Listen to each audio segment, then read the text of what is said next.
নমস্কার, এনবিপি ইউনানি আয়ুর্বেদ রিসার্চ সেন্টারের বিশেষ অনুষ্ঠানে আমাদের সকল দর্শক বন্ধুদের আরো একবার জানাবো অনেক অনেক স্বাগত। বাঙালিরা উৎসব কেন্দ্রে, উৎসবের মধ্যে থাকতে আমাদের ভালো লাগে, উৎসবকে উপলব্ধি করতে আমাদের ভালো লাগে, আর উৎসবকে নিয়ে বেঁচে থাকতেও আমাদের বেশ লাগে। তবে এই উৎসবের আনন্দে আপনি অনেক বেশি আনন্দিত হতে পারেন, বা উৎসবের আনন্দকে অনেক বেশি আপনি নিজের করে নিতে পারেন বা উপভোগ করতে পারবেন যখন আপনি সুস্থ থাকবেন। তাই বুঝতে পারছেন তো সুস্থ থাকা কতটা জরুরি। সুস্থ থাকলে আপনি সুন্দর থাকবেন, সুস্থ থাকলে আপনি আনন্দে থাকবেন, সুস্থ থাকলে আপনি মন দিয়ে কাজ করতে পারবেন, সুস্থ থাকলে আপনি আপনার সমস্ত স্বপ্নকে পূরণ করতে পারবেন। তাই অবশ্যই সুস্থ থাকুন, ভালো থাকুন। আর আপনাকে সুস্থ রাখার জন্যই কিন্তু এনবিপি ইউনানি আয়ুর্বেদ রিসার্চ সেন্টারের বিশেষ প্রচেষ্টা। কিভাবে আপনি ভালো থাকবেন, কিভাবে আপনি সচেতন থাকবেন, কিভাবে রোগকে আপনি আগাম জানবেন, এবং কিভাবে আপনি আপনার ক্রিটিক্যাল সমস্যাগুলো থেকে বের হয়ে আসবেন, সব বিষয় নিয়ে আমরা কিন্তু আপনাদের হেল্প করি, আপনাদের সহযোগিতা করি, এবং অবশ্যই তার পাশাপাশি আমরা আপনাদের ট্রিটমেন্ট শুরু করি। কারণ সঠিক ট্রিটমেন্টটা পাওয়া কিন্তু খুব বিরল ব্যাপার। আমরা জানি অনেকেই কমপ্লেন করে আমাদের কাছে যে যাচ্ছি কোনো একজন চিকিৎসকের কাছে, কিন্তু সেটাকে কি ট্রিটমেন্ট বলে? কারণ আমি তো এখনো ভালো হচ্ছি না, দীর্ঘদিন মেডিসিন খাচ্ছি, কিন্তু এখনো তো আমার সুস্থ হওয়ার কোনো সম্ভাবনা নেই। ডক্টর বলছে সারা জীবন মেডিসিন খেতে হবে, বা অনেক বছর মেডিসিন খাওয়ার পরে ডক্টর এখন আমাকে বলছে অপারেশন করে ফেলুন। তো যারা এই কথাগুলোর বিশ্বাসী নন বা এই কথাগুলোকে মানতে পারছেন না, তাদের জন্য কিন্তু রয়েছে এনবিপি ইউনানি আয়ুর্বেদ রিসার্চ সেন্টারের অভিজ্ঞ চিকিৎসকেরা। অবশ্যই যোগাযোগ করতে হবে আপনাদের। আমাদের স্ক্রিনে যাচ্ছে আমাদের নিজস্ব নাম্বার। তবে আমাদের সঙ্গে আজকে উপস্থিত রয়েছেন এনবিপি ইউনানি আয়ুর্বেদ রিসার্চ সেন্টারের medical adviser doctor S Bhaduri. তাই প্রথমেই স্যারকে জানাবো অনেক অনেক ধন্যবাদ এবং স্বাগত। এবং পাশাপাশি এই যে উৎসবের কথা বলছিলাম স্যার, যে কোনো উৎসবকে যদি আমরা উপভোগ করতে চাই তাহলে সবার আগে সুস্থতা দরকার। এবং সুস্থতার সাথে সাথে মানে সব থেকে ইম্পর্টেন্ট যেটা, সেটা হচ্ছে আমার প্রত্যেকটা অস্থিকে মজবুত হতে হবে, প্রত্যেকটা বিগ জয়েন্টকে স্ট্রং হতে হবে, এবং স্মল জয়েন্টকেও সুস্থ থাকতে হবে। তাহলেই কিন্তু আমরা আনন্দের সাথে যে কোনো উৎসবকে কিন্তু এনজয় করতে পারবো। তো অস্থির সমস্যা নিয়ে প্রচুর পেশেন্ট তো আপনাদের কাছে আসে, মূলত কি কি ধরনের সমস্যা আপনারা পান? দেখুন, আপনি যখন উৎসবের কথা বললেন সেই রেস্টে নিয়ে একটু বলছি। দেখুন, উৎসব মানে কি? সেখানে আরো আরো 10 জন লোকের সাথে মেলামেশা করা, তাদের সাথে কোথাও ঘুরে বেড়ানো, তাদের সাথে একসাথে খাওয়া দাওয়া করা, বসে আড্ডা মারা, এটাই হচ্ছে উৎসব। উৎসবের মজাটা হচ্ছে এখানেই।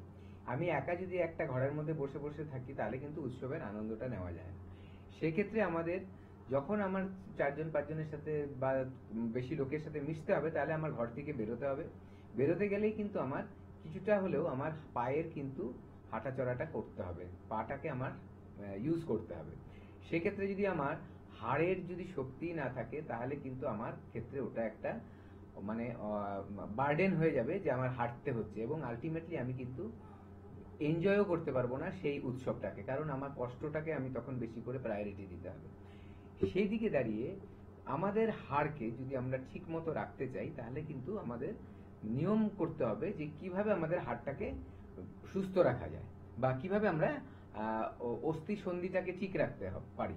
সেক্ষেত্রে আমাদের কি করতে হবে? প্রথম যেটা আমাদের লাইফস্টাইলটাকে ঠিক করতে হবে। একদম অল্প বয়স থেকে কিন্তু আমাদের এটা মাথায় রাখতে হবে, যেটা ভবিষ্যতে কি একটা রোগ দাঁড়াতে পারে। যখনই আমরা এখন দেখুন অনেক মানুষ সতর্ক হয়ে গেছে, বা আমাদের এই প্রোগ্রাম দেখে দেখে বুঝতে পারে কখন কি প্রবলেমটা হয়, কেন হয়, কিছু তো নলেজ হয়েই যায় সবার মধ্যে। তো একদম ছোট থেকেই কিন্তু আমাদের মাথায় রাখতে হবে কিছু জিনিস, যে আমার খাদ্য খাবারটা কেমন হবে, আমার দৈনন্দিন জীবনটা মানে আমার লাইফস্টাইল কেমন হবে, আমার কতটা মানসিক চাপ আমার কিভাবে অ্যাভয়েড করা যাবে, আমার ঘুম ঠিক মতো হচ্ছে কিনা সেটা দেখা, এবং তার পাশাপাশি আমার কিছু ফিজিক্যাল অ্যাক্টিভিটিস, এই সব মিলিয়ে যদি আমি চলতে পারি তাহলে দেখা যাবে কিন্তু আমার বিভিন্ন রোগ আসবে না। তার পাশাপাশি যেটা অস্থি নিয়ে আজকে আমরা কথা বলছি বা জয়েন্ট পেইনের কথা বলছি, সেটাকেও কিন্তু আমরা দূরে সরিয়ে রাখতে পারবো। একদম তাই। আপনি যদি সুস্থ থাকতে চান, দীর্ঘদিন যদি আপনার পরিবারের সাথে আনন্দে থাকতে চান, তাহলে সুস্থ কিন্তু আপনাকে থাকতে হবে। অস্থির সমস্যার একটা সময় আমরা বলতাম বয়সজনিত সমস্যা, বাতের সমস্যা, কিন্তু বর্তমানে অস্থির সমস্যার কোনো বয়স নেই, যে কোনো বয়সে কিন্তু আসতে পারে আমাদের অস্থির সমস্যা। এবং আমাদের থেকে সব থেকে বেশি স্যাররাই জানতে পারবেন, যেহেতু এত পেশেন্ট আপনাদের দেখতে হয় স্যার। আমাদের এখানে ফোনেও আমরা শুনি যে অল্প বয়সী মানে 30-35-এও অস্থির সমস্যা শুরু হচ্ছে, কোমরে ব্যথা, হাঁটু ব্যথা শুরু হচ্ছে। আমার মনে হয় চেম্বারও এই ধরনের পেশেন্টদের সংখ্যা কম থাকে না, প্রচুর পান আপনারা? হ্যাঁ, অবশ্যই। অ্যাকচুয়ালি কি হতো আগেকার দিনে যখন ডাক্তারবাবুরা যখন দেখতেন প্র্যাকটিস করতেন তখন দেখা গেছিল যে এই অস্থির সমস্যাটা একটা বয়সজনিত কারণেই শুধু হচ্ছে, বেশি যাদের বয়স হয়ে যাচ্ছে সেখানে কিন্তু তাদের এই প্রবলেমটা আসছে, হাড়ের হাঁটুতে ব্যথা, কোমরে ব্যথা, হাতে ব্যথা, এই প্রবলেমগুলো আসছে। কিন্তু আজকাল কিন্তু দেখা যাচ্ছে আপনি যেটা বললেন 30-35 এর পর থেকেই কিন্তু এই সমস্যাটা চলে আসে, কারণ এটা এখন একটা লাইফস্টাইল ডিজিজ হয়ে গেছে, মানে একটা লাইফস্টাইল ডিসঅর্ডার। মানে আমাদের যে জীবনশৈলী, দৈনন্দিন জীবনে যেভাবে আমরা খাওয়া দাওয়া করছি, যেভাবে চলাফেরা করছি, যেভাবে আমাদের কাজকর্মের ধরন, সবকিছু মিলিয়ে কিন্তু এই সমস্যাগুলো আসছে। তার মেন কারণটা হলো যে ধরুন আজকে একজন ব্যক্তি যে হয়তো পড়াশোনার মধ্যে আছে, দেখা গেছে তার লাইফস্টাইলটা এমন, সে কিন্তু কোনো খেলাধুলোর মধ্যে নেই, সে পড়াশোনা নিয়ে ব্যস্ত থাকছে। এবং পড়াশোনার ধরনটা কি, শুধু যে আপনি বই খাতা নিয়ে পড়াশোনা করছেন তাই না, এখন কম্পিউটার, ল্যাপটপ, মোবাইল এবং এগুলো সবগুলোর মধ্যেই কিন্তু এখন পড়াশোনার সিস্টেম চলে এসেছে। তো এই করতে গিয়ে কি হচ্ছে, সে অনেকক্ষণ দীর্ঘদিন ধরে ধরুন বসে আছে, বসে থাকার পরে কি হচ্ছে, তার কোমরের যে শেপটা সেটা নষ্ট হচ্ছে, তার সাথে সাথে ঘাড় নিচু করে যে ঘন্টার পর ঘন্টা পড়াশোনা করছে, বা ধরুন একটু বেশি বয়সে যারা কাজ করছেন, ঠিক আছে, যারা ইয়াং অ্যাডাল্টস বলবো, তাদের যে কাজের ধরন সব একই ধরনের, আলটিমেটলি তাদের ঘাড়ের সমস্যা এবং কোমরের সমস্যা দেখা দিচ্ছে। একদম, আমরা এই আলোচনাতেই ফিরবো, কারণ জানি এই সমস্যায় কিন্তু জর্জরিত আপনি বা আপনার পরিবারের আপনার প্রিয়জন। কিভাবে তাকে সুস্থ করবেন, দীর্ঘদিন পর্যন্ত ভালো থাকবেন, সব বিষয় ফিরছি আলোচনায়। তবে তার আগে দেখে নেবো কে আছেন আমাদের সাথে। নমস্কার। হ্যাঁ, কে বলছেন? কি সমস্যা আছে? আমি আমার ভাগ্নের জন্য জানতে চাই। হ্যাঁ, ভাগ্নের বয়স 13 বছর, 13 প্লাস। 13 প্লাস। হ্যাঁ, অ্যাকচুয়ালি প্রবলেমটা কি, ওরা খেতে খুব ভালোবাসে, মানে ঘরে কোনো প্রচুর পরিমাণে খায়, ওয়েটটা ওর বয়স অনুযায়ী অনেকটাই বেশি। ওয়েটটা কত বলুন একটু স্যারকে। ওয়েট হচ্ছে 75 হয়ে যায়। 75, 13 বছর বয়সে? হাইট কত? হাইট হাইট হাইট বেশি না, হাইট আপনার 3.9 এরকম। 3.9 হবে, তাই তো? মানে 4 ফুটই ধরে নিন। হ্যাঁ, আচ্ছা, আর 70 কেজি ওজন, আর বয়স 13 বছর, তাই তো? বলুন বলুন। সমস্যাটা বলুন। সমস্যা হচ্ছে ও মানে মানে খুব শ্বাসকষ্টে প্রচন্ড করে প্রবলেম হয়। আচ্ছা, আপনি কোনো কিছুই করতে পারে না, আর সাথে সাথে খাওয়া দাওয়া, এটা কি কিভাবে কমানো যেতে পারে বা কি করা যেতে পারে? আচ্ছা, আপনি আমাকে আরো কয়েকটা উত্তর দিন। প্রথম কথা হচ্ছে, ওর থাইরয়েড চেক করেছিলেন কোনো সময়? না না। আচ্ছা, এটা একটা করার দরকার আছে। অনেক সময় কি হয়, থাইরয়েড যদি সমস্যা থাকে, মানে হাইপোথাইরয়েডিজম যেটা আমরা বলি, তাহলে কিন্তু ওজন বাড়তে থাকে। সেটা খুব বেশি খাবার খেয়ে ফেললেও বাড়তে পারে, কম খাবার খেলেও কিন্তু বাড়তে পারে। ওটা একটা কি বলবো, একটা হরমোনাল ইমব্যালেন্সের জন্য হয়, হরমোনাল ডিসঅর্ডার। আচ্ছা, এটা হচ্ছে প্রথম। দ্বিতীয় কথা যে শুনতে থাকুন। দ্বিতীয় কথা যে 4 ফুট 70 কেজি, এটা সাংঘাতিক একটা ব্যাপার কিন্তু, ঠিক আছে? সেক্ষেত্রে ওর 40-এর ঘরে থাকা উচিত ছিল, 40-45 এরকম থাকা উচিত ছিল, সেখানে কিন্তু অনেক বেশি রয়েছে। সেক্ষেত্রে এটা কিন্তু ওর হার্টের সমস্যার দিকেও নিয়ে যেতে পারে, ঠিক আছে? হাই কোলেস্ট্রল যদি থাকে, সেখানে দেখা যাবে হার্টের প্রবলেম হচ্ছে, ফ্যাটি লিভারের প্রবলেম আসবে। অনেক সময় দেখা যায় যাদের অতিরিক্ত মোটা ওজন আছে, তাদের কিন্তু পাইলসের সমস্যা চলে আসে। এবং তার পাশাপাশি আপনি যেটা বলছেন যে রেসপিরেটরি প্রবলেম, মানে নিঃশ্বাসের সমস্যা আসছে। প্রথম যেটা করতে হবে, ওর সব রোগগুলো ঠিক করতে গেলে বা যাতে না আসে রোগগুলো, কি করতে হবে? প্রথমেই যেটা করতে হবে, ওর ওজন কমাতে হবে। এবার ওজন কমাতে গেলে দেখে নিতে হবে এটা কি ওর খাদ্য খাবারের ধরন থেকে হচ্ছে, ওর লাইফস্টাইল থেকে হচ্ছে, নাকি ওর ভেতরে কোনো সমস্যা আছে, যেটা বললাম যে থাইরয়েডের সমস্যা আছে কিনা, সেগুলো দেখতে হবে।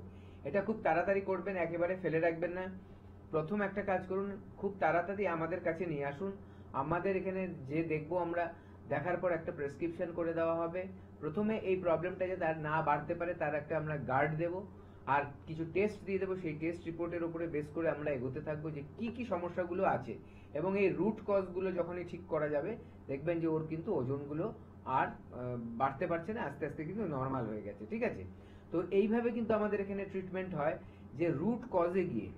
রুট কজ মানে কি কারণে এই সিমটমটা হচ্ছে।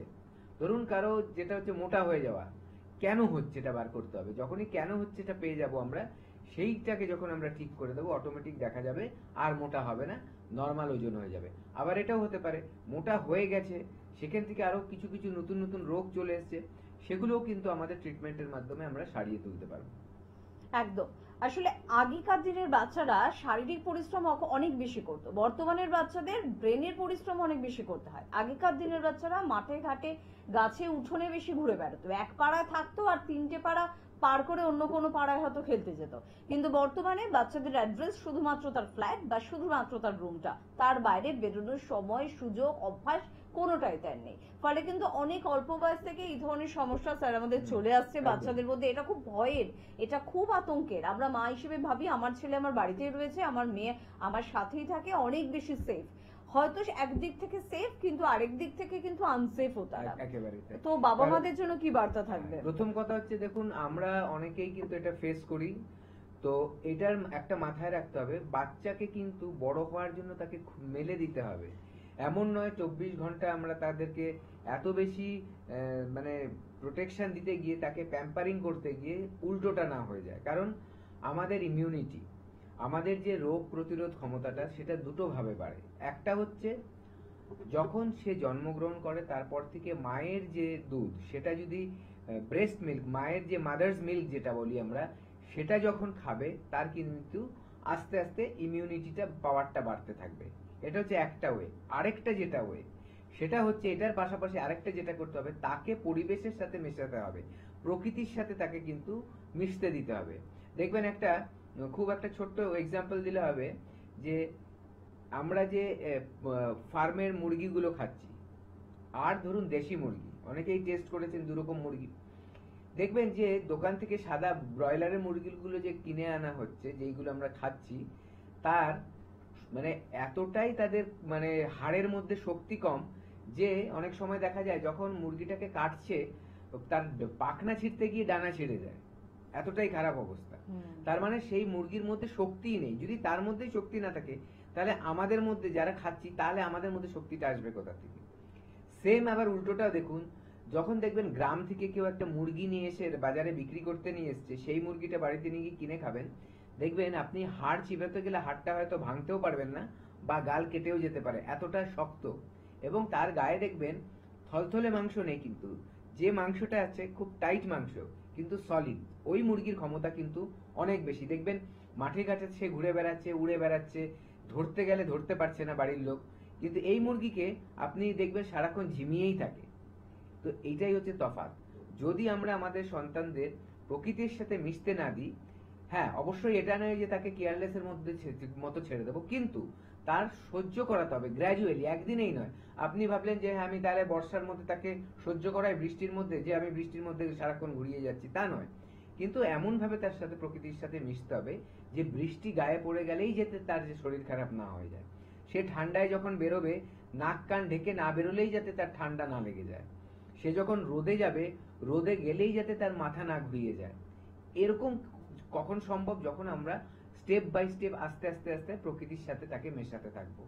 এটা কিন্তু আমাদের গার্জিয়ানদের সবারই মাথায় রাখা উচিত। বাচ্চাকে বড় করতে গেলে, তার সুরক্ষা দিতে গেলে, তার লং টার্ম সুরক্ষাটার কথা কিন্তু ভাবতে হবে। তার যাতে কোনো ক্ষতি না হয়, তাকে যাতে কেউ কোনো খারাপ কিছু না করতে পারে, সেটা যেমন আমরা রাখবো, নিজেদের ইনিশিয়েটিভ নিয়ে তাদেরকে কিন্তু এমন এমন জায়গায় নিয়ে যেতে হবে যেখানে সে প্রকৃতির সাথে মিশতে পারে। সেটা একটা মাঠে গিয়ে খেলাধুলো হতে পারে, বিভিন্ন জায়গায় সাঁতার আছে, সে সাঁতারে করানো হতে পারে, বিভিন্ন ফিজিক্যাল অ্যাক্টিভিটিস আছে, সেগুলো হতে পারে। এই সবগুলোর মধ্যে কিন্তু কোনো না কোনোটার মধ্যে আমাদের কিন্তু সন্তানদের সেখানে নিয়ে যেতে হবে, এবং যতটা পারতে হবে প্রাকৃতিক খাদ্য খাবার, ঘরে তৈরি করে খাবার, এবং ভেজিটেবল কিছু স্যালাড, তারপরে ফ্রুটস, এগুলোর ওপরে কিন্তু বাচ্চাকে যত আপনি বড় করে তুলতে পারবেন, তত দেখবেন যে আপনার ডাক্তারবাবুদের কাছে বাচ্চাকে নিয়ে টেনশন করে যেতে হচ্ছে না। একদম ঠিক কথা, খুব সঠিক কথা বলেছেন স্যার। আপনি একটা অভিযোগ করতেই পারেন যে আমার শহরে থাকি, মাঠ ঘাট কোথায় পাবো আমরা? তবে হ্যাঁ, প্রত্যেকটা পাড়াতে বা আশেপাশে কিন্তু পার্ক রয়েছে, সুইমিং পুল রয়েছে। একটু সেখানেও যদি আপনি নিয়ম করে আপনার বাচ্চাকে নিয়ে যান, বা সকালে আপনি ওকে সাথে নিয়ে একটু মর্নিং ওয়াকে রাস্তা দিয়ে হেঁটে এলেন, সেটা কিন্তু ওর শরীর এবং ওর মন দুটোর উপরে একটা ভালো প্রভাব পড়বে। কে আছেন বলবেন? নমস্কার। নমস্কার। কে বলছেন? আমি অমিত বলছিলাম। কোথা থেকে বলছেন? অমিত। হ্যাঁ অমিত, কোথা থেকে বলছেন? শিয়ালদা। হ্যাঁ, কি সমস্যা আছে বলুন। সমস্যা বলতে ম্যাম, লাস্ট এক সপ্তাহ ধরে খুব ঠান্ডা লেগেছে, গলা ব্যথা, কাশ। আচ্ছা আচ্ছা আচ্ছা আচ্ছা, হুম। আপনি কি মানে ঠান্ডা লেগেছে, আপনি কি জলে ভিজেছিলেন বা রোদে গিয়ে এরকম কিছু হয়েছে? তো বৃষ্টি ভেজা পেয়েছিলাম। আচ্ছা আচ্ছা, ঠিক আছে, আপনি শুনুন, শুনুন। আমি বলছি। হুম দেখুন, এখানে এই ব্যাপারটার জন্য এই যে কাশি এবং সর্দি লেগে যাওয়া, এর কিন্তু প্রাকৃতিকভাবে আমরা কিছু মেনটেন করতে পারি, ঠিক আছে, শরীরে বাড়িতে। সেটা করলেই কিন্তু আমরা অনেকটা সুস্থ হয়ে যেতে পারি। যদি অল্প সমস্যা হয়ে থাকে তাহলে এতেই কিন্তু ঠিক হয়ে যেতে হবে। প্রথম কি করতে হবে, আপনার দুটো তিনটে জিনিস মেনটেন করতে হবে। একটা কি হবে, একটা কাত বানাতে হবে। কাত মানে কি, যে বিভিন্ন গাছপালা আমি যেগুলো বলবো সেগুলোকে একসাথে জলে ফুটিয়ে জলটাকে ফোটাতে ফোটাতে কমিয়ে আনলে কি হবে, সেই গাছের যে নির্যাসটা, রসগুলো, সেগুলো জলের মধ্যে চলে আসবে এবং সেই জলটা খেতে হবে। কি করতে হবে, বাসক পাতা নেবেন, পিপুল নেবেন, যষ্টি মধু নেবেন, গোলমরিচ নেবেন, লং নেবেন, একটু আদা দেবেন। এই সবগুলো জিনিস একসাথে করে আপনি কিন্তু ফোটাবেন, এবং তুলসী পাতা, এগুলোকে সবগুলো জলের মধ্যে ফোটাবেন। ধরুন আপনি 2 কাপ জল নিলেন, সেটাকে ফুটিয়ে ফুটিয়ে ফুটিয়ে 1 কাপ করে নেবেন। এটাকেই বলা হচ্ছে, তারপরে ছেঁকে নেবেন, এটা হচ্ছে কাত। এর মধ্যে কি করবেন, বাড়িতে থাকা কোনো ভালো যদি হলুদ থাকে, সেই হলুদের গুঁড়ো একটু মিক্সড করবেন, অথবা যদি সেটা না থাকে তাহলে ওই কাতটা যখন তৈরি করবেন তার মধ্যে 1 চিলতে হলুদ দিয়ে দিতে পারেন আপনি, ঠিক আছে। তারপরে এই কাতটার মধ্যে একটু অল্প পরিমাণে একটু আপনি কি করবেন, হয় ওই যেটা তাল মিছরি বলা হয়, লাল রঙের হয়, সেই তাল মিছরিটা একটু দিতে পারেন, অথবা একটু মধু, ভালো মধু দিয়ে এটাকে চায়ের মতো করে গরম গরম সিপ করে করে খাবেন। চা যেভাবে খাই আমরা ওইভাবে করে খেয়ে শেষ করবেন। এটা দিনে 2 বার থেকে 3 বার করবেন। তার পাশাপাশি কি করবেন, যখন ঘুমোতে যাবেন তখন আগে গার্গেল করবেন, মানে একটু গরম জল নিয়ে তার মধ্যে একটু সন্দক লবণ ফেলে দিয়ে গার্গেল করবেন। গার্গেল করার পর আর কথা বলবেন না, গলাটাকে ঢেকে রাখবেন, ঠিক আছে। আর তৃতীয় যে ব্যাপারটা, সেটা হচ্ছে কি, আপনি একটু স্টিম নেবেন, মানে একটা পাত্রে গরম জল ফোটাবেন, ফোটানো জলটা এক পাত্রে রেখে আপনি আপনার নাক মুখ দিয়ে ওই ভেপারগুলো, যে ধোঁয়াগুলো উঠবে জলে, সেটা কিন্তু টেনে নেবেন। টেনে গলায় যাবে, গলার থেকে লাংসে যাবে। এটা কিন্তু আপনার মিউকাস যদি লেগে থাকে লাংসের মধ্যে, যে যদি হার্ডনেস থাকে, একটু দেখা যাচ্ছে নিঃশ্বাসে কষ্ট হচ্ছে, এগুলো কিন্তু তখন হালকা হয়ে যাবে। এবং চতুর্থ যেটা বলবো, নাক দিয়ে ধরুন জল পড়ছে বা জ্বর জ্বর ভাব লাগছে, তাহলে কি করবেন, আধ ঘন্টা মোটামুটি 40-42 ডিগ্রি সেন্টিগ্রেডে হয়, যেরকম মানে আপনার পায়ে সহ্য হচ্ছে ওরকম একটা জলের মধ্যে, বালতির মধ্যে জলটা রেখে পাটা ডুবিয়ে বসে থাকবেন। এইভাবে করুন, দেখবেন 1 থেকে 2 দিনের মধ্যে কিন্তু আপনার সিমটম গুলো চলে যাবে, ঠিক আছে, নর্মাল হয়ে যাবেন। যদি দেখছেন এটা তাতেও হচ্ছে না, পুরোপুরি ঠিক হচ্ছে না, তাহলে বলবো একবার আমাদের কাছে আসুন। আমাদের কাছে এর প্রপার আয়ুর্বেদিক ট্রিটমেন্ট আছে, সেই ট্রিটমেন্ট করালে কিন্তু পার্মানেন্ট আপনি সুস্থ হয়ে যাবেন এই সমস্যাটা। একদম। এনবিপি ইউনানি আয়ুর্বেদ রিসার্চ সেন্টারের কাছে আপনার জন্য সবটা রয়েছে, শুধুমাত্র আপনাকে কিন্তু যোগাযোগ করতে হবে, এবং যোগাযোগ করলেই কিন্তু আপনি চটজলদি ভালো হতে পারবেন। অনেকে বলেন যে অনেক দিন ধরে আপনাদের অনুষ্ঠান দেখছি, এটা খুব ভালো কথা, আমাদেরও শুনে খুব ভালো লাগে, কিন্তু অনেক দিন অনুষ্ঠান দেখার পরও আপনি একবারও যোগাযোগ করেছেন তো? আপনার যদি কোনো শারীরিক সমস্যা থাকে তার সমাধানটা পেয়েছেন তো? সেদিকে কিন্তু মাথায় রাখতে হবে। যারা সচেতন, যারা একবার বা দুবার অনুষ্ঠান দেখে এনবিপিতে চলে আসেন এবং তাড়াতাড়ি সুস্থ হন, তারা আমাদের কাছে অনেক বেশি প্রিয়। যারা বছরের পর বছর অনুষ্ঠান তো দেখছেন কিন্তু এখনো অসুস্থ, তাদের থেকেও খুব বাস্তব, খুব সত্য কথা। কারণ আপনি যদি ভালো না হলেন, আপনাকে যদি আমরা ভালো না করে তুলতে পারলাম, তাহলে আমাদের এই অনুষ্ঠানের কার্যক্ষমতা তো নেই বললেই চলে, তাই না? যে অনুষ্ঠানটাকে নিয়ে আপনার মন পর্যন্ত আমরা পৌঁছতে পারলাম না, বা আপনার মনকে আমরা নক করতে পারলাম না। তাই অবশ্যই একটু চাইবো যে একটু যোগাযোগ করুন 9830235527 বা 37 এই নাম্বারে। আমরা অস্থির বিভিন্ন সমস্যা নিয়ে আলোচনা করছি। মাথায় ঘুরছে খুব বাচ্চাদের কথা, ছোটবেলাতে বাচ্চা মোটা হয়ে যাচ্ছে, ছোটবেলা থেকে জ্বর সর্দি কাশিতে ভুগছে, ইমিউনিটি পাওয়ার বিন্দু মাত্র তার নেই। এই বাচ্চাদের কি তাড়াতাড়ি অস্থির সমস্যা আসার সম্ভাবনা বেড়ে যাবে না? হ্যাঁ, অবশ্যই। যে আপনি যেটা বললেন বাচ্চা মোটা, এটা কিন্তু একটা খুব বড় ফ্যাক্টর। আমরা ভাবি কি, বাচ্চা যখন মোটা হয় আমাদের মনে হয় যে কি আদর করতে ইচ্ছা হচ্ছে, মনে হয় গালটা টিপে দিই, একদম ঠিক নাড়ু আছে, গোপাল। নাড়ু গোপালের মতো, ঠিক আছে। কিন্তু এটা কিন্তু বিশাল একটা ক্ষতিকারক ব্যাপার। এই বাচ্চা, প্রথমে আমি বলে দিচ্ছি যে বাচ্চা মোটা কেন হয়ে যায়। দুটো কারণে হয়। প্রথম কথা, একদম যখন ছোট থাকে ব্রেস্ট মিল্ক অনেকে অ্যাভয়েড করে মায়েরা, বা ব্রেস্ট মিল্কের পাশাপাশি এক্সট্রা যে খাবারটা দেয় সেটা হচ্ছে ঘরের খাবার না দিয়ে তোলা কৌটোর মধ্যে থাকা যে ফুডগুলো আছে সেগুলো কিনে এনে খাওয়ানো শুরু করে, এবং সেই ফুডগুলোর মানে মানে এমন তার কাজ যে দেখবেন অল্প দিনেই বাচ্চা খুব নাদুস নুদুস হয়ে উঠছে, আর এইটাই কিন্তু ক্ষতিকারক। প্রথমেই দেখবেন যেই বাচ্চা খুব মোটা সে খুব তাড়াতাড়ি নিঃশ্বাস নেয়, একটু ফলো করবেন যখন বাচ্চা শুয়ে থাকছে বা একটু দৌড়দৌড়ি করছে, সেই বাচ্চাগুলো যারা খুব মোটা, একদম ছোট বাচ্চাদের কথা বলছি, খুব তাড়াতাড়ি নিঃশ্বাস নিতে হচ্ছে। নর্মালি একটা বয়সের অনুযায়ী বাচ্চা নিঃশ্বাস নেয় একটু ফাস্ট, সেটা আলাদা কথা, কারণ তাদের হার্টও পাম্প করে অনেক ফাস্ট, সেটা অন্য কথা। কিন্তু দেখবেন যখন কিছু কিছু ক্ষেত্রে আপনি বুঝতে পারবেন বাচ্চা দেখবেন ঘুমিয়ে আছে, মুখ খুলে নিঃশ্বাস নিচ্ছে, খুব তাড়াতাড়ি নিঃশ্বাস নিচ্ছে, এইগুলোতে বোঝা যায় যে বাচ্চা কিন্তু ব্রিদিং এর একটু কষ্ট হচ্ছে। আমি শ্বাসকষ্টটা কোনো মানে অ্যালার্জি বা অন্য কিছুর কারণে বলছি না, কিন্তু তার যে শরীরের গঠন তাতে কি হচ্ছে, তার পেটটা সবসময় উপর দিকে চাপ দিয়ে রাখে, লাংসটাকে বড় হতে দেয় না, তার জন্য ও তাড়াতাড়ি নিঃশ্বাস নেয় যাতে অক্সিজেন সাপ্লাইটা হার্টকে পৌঁছতে পারে। এইটা হচ্ছে কারণ, তার মানে ওটা একটা ক্ষতি হলো। এর একটা কারণ হচ্ছে যেটা বললাম তোলা খাবার। দ্বিতীয় কারণটা যেটা প্রবলেম সেটা হচ্ছে বাচ্চাকে খুশি করার জন্য বা বাচ্চাকে কোনো একটা কাজ দিয়ে বসিয়ে রাখার জন্য যাতে আমাকে ডিস্টার্ব না করে প্যাকেটের ফুডগুলো কিনে কিনে, খুব টেস্টি এমন ভাবে তৈরি হয়, আমাদেরও দেখবেন খেতে ভালো লাগে টেস্টগুলো, কিন্তু সেটা হচ্ছে বাচ্চার জন্য প্রচন্ড ক্ষতিকারক। তার মধ্যে যে মশলাগুলো দেওয়া হয় সেগুলো ক্ষতিকারক, যে প্রসেস করে বানানো হয় সেই প্রসেস ফুডটাও কিন্তু ক্ষতিকারক। এই ব্যাপারগুলো কিন্তু মাথায় রাখতে হবে, যতটা পারবেন সেই খাবারগুলোকে অ্যাভয়েড করবেন। তাহলে বাড়ির খাবার যখন বাচ্চা খাবে, ন্যাচারাল খাবার যখন খাবে, তার কিন্তু ইমিউনিটি বাড়বে। যেটা বললেন যে বাচ্চারা যদি মোটা হয়ে যায় তাহলে কি তার হাতের সমস্যা, হাড়ের সমস্যা আসতে পারে? অবশ্যই। দেখবেন যাদের গ্রোথ হচ্ছে মানে গ্রোয়িং স্টেজে, তার যদি ওজন বেশি হয় তাহলে দুটো হয়, তার কিন্তু হাড় বেঁকে যাওয়ার চান্স থাকে, এটা মাথায় রাখবেন। জয়েন্টের উপরে প্রেসার অতিরিক্ত হয়, অনেক দেখবেন আপনি দেখতে পাবেন হয়তো 22 বছর 20 বছর এরকম বয়সী ছেলেরা প্রচন্ড মোটা, হয়তো দেখবেন পাগুলো সরু, এবং হাঁটতে গেলে কোমর দুলিয়ে দুলিয়ে হাঁটতে হচ্ছে, নালে পায়ে শক্তিই পাচ্ছে না। এগুলো কিন্তু ফলো করবেন রাস্তায়, সেই বাচ্চাটার কিন্তু কষ্ট কতটা সেই বাচ্চাটাই বোঝে, হয়তো ছোটবেলায় মা বাবারা সেটা গুরুত্ব দেয়নি। তো এটা কিন্তু মাথায় রাখবেন যে হাড়ের সমস্যাও কিন্তু আসতে পারে যদি ওজনটা অতিরিক্ত মাত্রায় বেড়ে যায়। তো এটাই দেখবেন বড় হয়ে, খুব বেশি বুড়ো হতে হবে না, অল্প বয়সেই হাড়ে হয়তো ক্ষয় হওয়া শুরু হচ্ছে, কারণ তার লাইফস্টাইলটাই ওরকম, ফুড হ্যাবিটটাই ওরকম, যেটা তাকে দুর্বল করে দিচ্ছে। তো এগুলো মাথায় রেখে যদি চলা যায় তাহলে দেখা যাবে যে এই হাড়ের যে সমস্যা, অস্থির সমস্যা যেটা আজকাল অল্প বয়সে চলে আসছে, সেটাকে কিন্তু পিছিয়ে দেওয়া যাবে।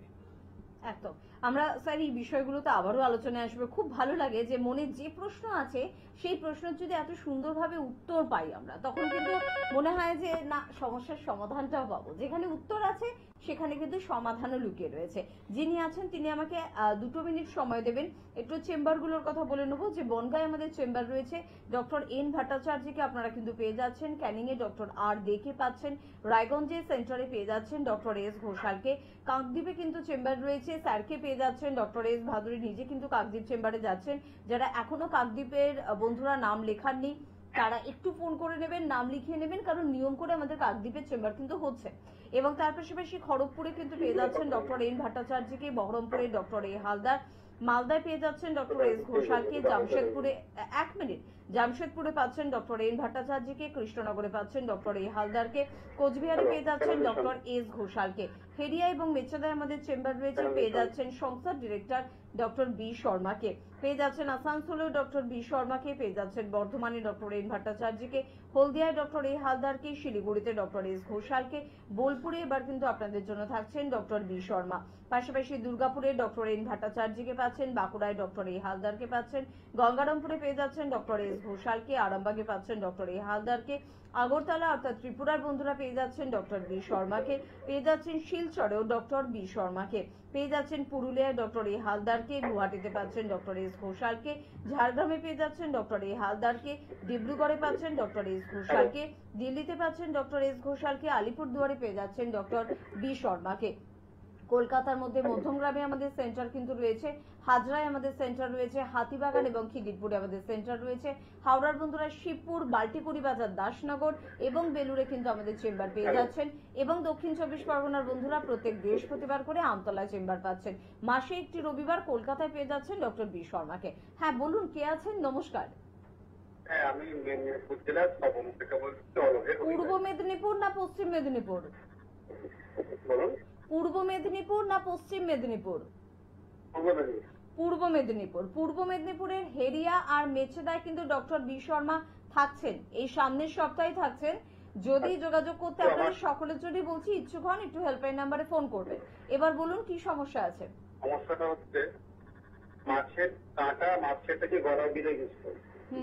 তো সেই গলায় বিঁধে যাওয়ার পর খুব ব্যথা অনুভব করছিলাম, এবং কিছু দিন পর কাঁটাটা অটোমেটিক গলা থেকে বের হয়ে যায় এবং পেটে নেমে যায়, কিন্তু সেই জায়গাটা ইনফেকশন হয়ে গেছে, মাঝে মাঝে রক্ত বেরোচ্ছে এবং জায়গাটা ফুলে আছে।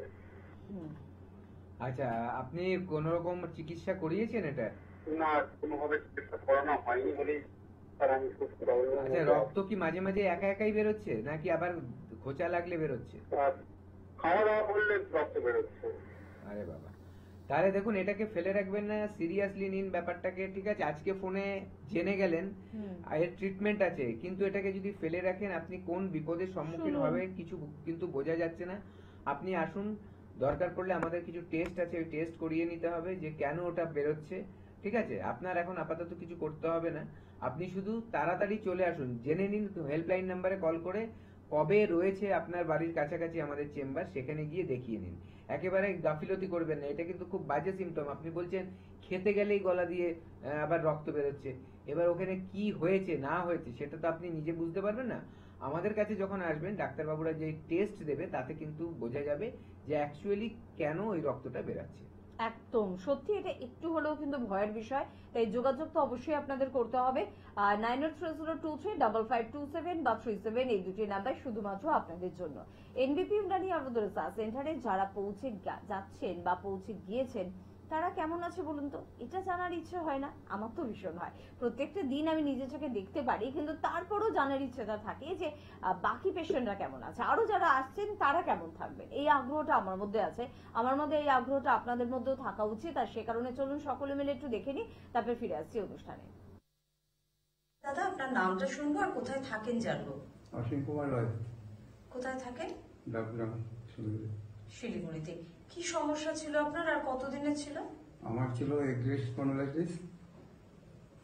কতদিনের? 15 বছর হবে প্রায়। মানে 15 থেকে 20 বছর ধরে আপনি স্পন্ডিলোলিস্থেসিস সমস্যায় ভুগছিলেন। এই সমস্যার তো সমাধান সেভাবে কোনটাও নেই, আপনি অন্য কোনো প্যাথিতে দেখিয়েছিলেন? অনেক ডাক্তার দেখিয়েছি, মেডিকেলে করেছি, ট্র্যাকশন চলছে, অনেক কিছু চলছে আমার। আর আমি যতটা জানি আপনি আমাদের এনবিপির শিলিগুড়ি চেম্বারে মাত্র বোধহয় 1.5 মাস ট্রিটমেন্ট করছেন। 1.5 মাস ট্রিটমেন্ট করে কেমন আছেন? আগের থেকে একটু সুস্থ। আপনি আজকে নিজে হাঁটাচলা মানে হেঁটে আমাদের চেম্বারে এসেছেন, এটা আমাদের জন্য খুব সুখবর। তো আপনার ভালো লাগছেন তো? নিজে ভালো লাগছে, আরো ভালো হতে চাই আমি। আরো ভালো হবেন দাদা, এই কামনা আমাদেরও। আর যারা আপনার কথা শুনছেন তাদের জন্য কি মেসেজ থাকবে? তারপর যেন দেখা এখানে সেন্ডিগিতে। অবশ্যই, অনেক ধন্যবাদ দাদা। নমস্কার দিদি, তোমার নামটা একটু বলো আর কোথায় সুজলা থাকো? দাস, মাটিগাড়া, শিমুলতলা থাকি। আচ্ছা, কি সমস্যা নিয়ে তুমি এনবিপি তে এসেছিলে? হঠাৎ হলো ডান সাইডে আমার বুকে লাগছিল আঘাত, একটু অন্য ডাক্তারে মানে শিলিগুড়ির অন্য ডাক্তারে বলেছিল যে একটু খারাপ বলেছিল। হ্যাঁ, বেশটারে আমার এই মানে রূপটা ধরা পড়েছিল, এখানে এসে আমি ভালো হয়েছি। আচ্ছা, আমি রিপোর্টে যেটা দেখলাম যে তোমার আগে কিন্তু ব্রেস্ট ক্যান্সার ধরা হ্যাঁ, পড়েছিল, ছিল। তো 1.5 মাস আমাদের মেডিসিন তুমি খাচ্ছ এবং এখন রিপোর্ট খুব ভালো। ভালো। আমি তোমার রিপোর্ট দেখলাম, তো তুমি কতটা খুশি? আমি খুব খুশি। আচ্ছা, আর যারা তোমার কথা শুনছে তাদের জন্য কি বলবে? তাদের জন্য তো ভালো বলতেই হবে আমার। মানে তারা আসুক এনবিপি তে, এটা তুমি হ্যাঁ, চাইছো তো? ওটা তো বলবোই আমি। বেশ, খুব ভালো লাগলো তোমার সাথে কথা বলে। নমস্কার ম্যাডাম, আপনার নামটা বলবেন আর কোথা থেকে আসছেন বলবেন। দেবারানী মহন্ত। আমি সাম্বাসারি মানে শিলিগুড়িতে আছি, এখানকার বাসিন্দা। সাম্বাসারি মোড়ে আমার বাড়ি। কি সমস্যা ছিল আপনার? আমার স্কিন অ্যালার্জি। কিরকম ধরনের সমস্যা ছিল? খুব খারাপ, এমনকি পচা, শরীর পচে গেছিল, মাথা শরীর পচে গেছিল, মাসে ঘৃণা করতো। ভিন্ডা সাপের ইয়ে গুলো আছে না, সাপের আলসাগুলো ইয়ে গুলো ওরকম হয়েছিল শরীরে, ওরকম হয়েছিল, ওরকম। ইস, তার জন্য কোনো ট্রিটমেন্ট কি করছিলেন? বহুত বহুত কত ওষুধ খাসি, খাইয়া যদি আর একটু ভাবগুলো কমে আবার ভাসে, আবার একটু কমে ফির ভাসে। তারপরে এইখানে এই খবর পাইছি হ্যাঁ। এই যে টিভিতে, তারপরে এই যে এইখানে, তারপরে আপনি এনবিপিতে এলেন। এমবিপিতে এসে এনবিপি শিলিগুড়ি চেম্বারে এসে আপনার কেমন হ্যাঁ, লাগলো? ওই কলেজ মোড়ের থেকে চিকিৎসা করতেছি এখন, খুব ভালো, মানে 3 ভাগের 2 ভাগ গেছে আর 1 ভাগ আছে। আচ্ছা, তো এই কৃতিত্বটা আপনি অবশ্যই এনবিপি চিকিৎসকদের দিচ্ছেন। হুম, আচ্ছা, আর আপনি যে এতটা ভালো আছেন, যারা আপনার কথা শুনছে তাদের জন্য কি বলবেন? বলো ভালো, যারা যারা ইয়ে করো না তারা তারা এখানে আসো, এই ডাক্তারের কাছে আসো, এলে ভালো হবে, তাই তো? ভালো হবে। অনেক এনবিপি ইউনানি আয়ুর্বেদ রিসার্চ সেন্টারের বিশেষ অনুষ্ঠানে আরো একবার আমাদের সকল দর্শক বন্ধুদের জানাবো অনেক অনেক স্বাগত, এবং আরো একবার আপনাদের জন্য গুরুত্বপূর্ণ দিকগুলোকে নিয়ে আলোচনা করা। ক্রিটিক্যাল বা ক্রনিক ডিজিজ যাই হোক না কেন আপনার, বা আপনার কোনো সমস্যা নেই, তাও আপনার জন্য এনবিপি ইউনানি আয়ুর্বেদ রিসার্চ সেন্টার। কেন বলুন তো? কারণ দীর্ঘদিন আপনাকে ভালো থাকতে হবে, দীর্ঘদিন আপনাকে সুস্থ থাকতে হবে। আর আপনি কিভাবে দীর্ঘদিন সুস্থ থাকবেন, তাহলেই তো আমাদের অনুষ্ঠানকে আপনার ফলো করার প্রয়োজনীয়তা রয়েছে। তাহলেই তো জানতে পারবেন যে কি আপনি করবেন আর কি আপনি করবেন না, কি আপনি খাবেন, কি আপনি খাবেন না, কিভাবে আপনি চলবেন বা কি করা আপনার জন্য একদমই উচিত নয়। আর এই নিয়মগুলো যদি আপনি সঠিকভাবে ফলো করতে পারেন, তাহলে কিন্তু জীবনে দীর্ঘদিন পর্যন্ত সুস্থ থাকতে পারবেন। আর যেখানে সুস্থতা সেখানেই কিন্তু সৌন্দর্য। তাই সুন্দর থাকার লোভ আমাদের প্রত্যেকের তো রয়েছে, তাই সুন্দর থাকতে হলে সবার আগে সুস্থ থাকুন। আজকে সেই সুস্থতা নিয়ে আমরা আলোচনা করব, এবং এনবিপি মানেই যে কোনো ক্রিটিক্যাল বা ক্রনিক ডিজিজ, তার মধ্যে অনবদ্য কিছু সমস্যা রয়েছে, যে সমস্যাগুলোকে বারবার আমরা অনুষ্ঠানে ফিরিয়ে আনি, কারণ এই সমস্যা নিয়ে প্রত্যেক দিন কয়েকশো মানুষের ভিড় থাকে আমাদের চেম্বারে। তাই দায়িত্ববোধ অনেক বেড়ে যায়, তাদের সুস্থ করার ইচ্ছেটা অনেকটা বেশি বেড়ে যায়। আমাদের সঙ্গে আজকে উপস্থিত রয়েছেন এনবিপি ইউনানি আয়ুর্বেদ রিসার্চ সেন্টারের অভিজ্ঞ চিকিৎসক ডক্টর এস ভাদুরী। আরো একবার স্যারকে জানাবো অনেক অনেক ধন্যবাদ এবং স্বাগত। ব্যথা নিয়ে আমরা বহুবার আলোচনা করি, কিন্তু তারপরেও আমাদের বহু রিকোয়েস্ট থাকে যে আরেকটু ব্যথা নিয়ে আলোচনা করা হোক, আরেকটু স্যার কিছু বলুক। তো বিভিন্ন ব্যথার সমস্যা তো আসে স্যার আপনাদের কাছে, তো তার মধ্যে অন্যতম কোনগুলো? দেখুন, আমাদের কাছে যেসব পেশেন্ট গুলো আসে তার মধ্যে সবচেয়ে বেশি যেটা আসে সেটা হচ্ছে অস্টিও আর্থারাইটিসের সমস্যা। এই অস্টিও আর্থারাইটিসের সমস্যা কোথায় হয়? জেনারেলি আমাদের বড় বড় যে জয়েন্ট গুলো, হাড়ের জয়েন্ট, সেখানে হয়। তার মধ্যে হাঁটুতে সবচেয়ে বেশি হয়। দেখবেন যার ব্যথার সমস্যা আছে, হাড়ের ব্যথা, তার মধ্যে সবচেয়ে বেশি কি বলবে? হাঁটুর ব্যথাটা। এবং কারা বলে বেশি? বেশিরভাগটাই দেখবেন মহিলাদের হয়। মানে ধরুন, যদি 10 জন পেশেন্টের দেখা যায় যে হাঁটুর ব্যথা আছে, তার মধ্যে দেখবেন 8 জনই কিন্তু মহিলা মিনিমাম। এটা কেন হয়? এইটার তো বিশেষ কোনো কারণ আছে। প্রথম যে কারণটা হচ্ছে মহিলাদের যে হরমোনাল চেঞ্জ হয়, সেটা একটা কিন্তু বড় কারণ। দেখবেন এই হাঁটুর ব্যথার যারা আমাদের কাছে আসছেন, হ্যাঁ কিছু আছে অল্প বয়সীদের, সেটা সংখ্যাটা যদিও কম কম্পারেটিভলি একটু বেশি বয়সের জন্য। সেটা কেমন? ধরুন 45-এর ঘর, এই 45-এর ঘরের থেকেই কিন্তু দেখবেন হাঁটুর ব্যথার প্রবলেমটা মহিলাদের মধ্যে বেশি দেখা দেয়।